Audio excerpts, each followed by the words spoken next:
Hey, Simply Sugar here with the morning news rundown. Let's go to Texas. So, Greg Abbott called a special session.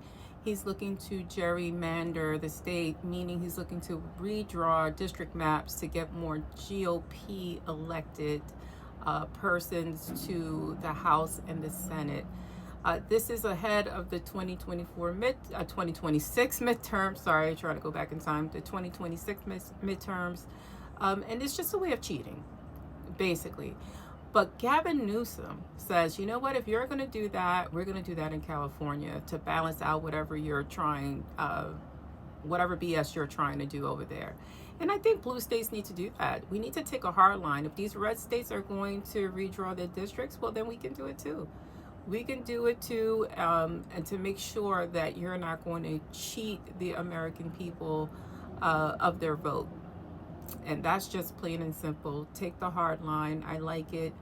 And let's move on to another saucy subject in Texas, Ken Paxton.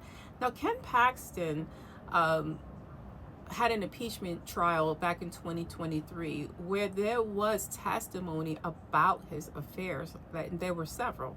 It wasn't just one.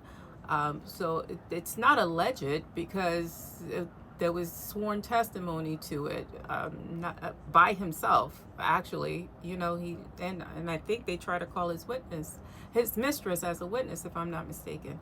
But in any regard, his wife of like 40 years, 38 years, has filed for divorce, citing a separation back in June of 2024, and it's on affairs and biblical terms. I don't know what those biblical terms are, but after 40 years, what's the deciding factor?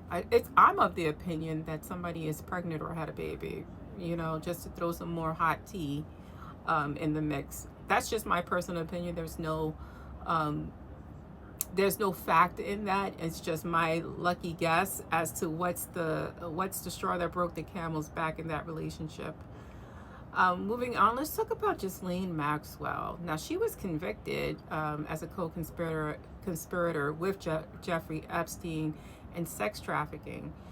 But according to our government and our regime, there is no there there. There's no book. There's no client list.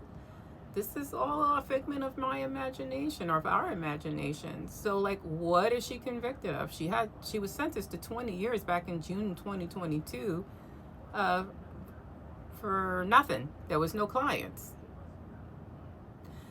Yeah, her attorneys are going to have a field day. I'm sure there's an appeal going to happen, and they're going to cite the government's contention that there's nothing there. Either that or Trump may pardon her, and I think he's considered it in the past, but he might consider it again. I mean, if he's smart, since he's in the book, let's just be honest, he was a client.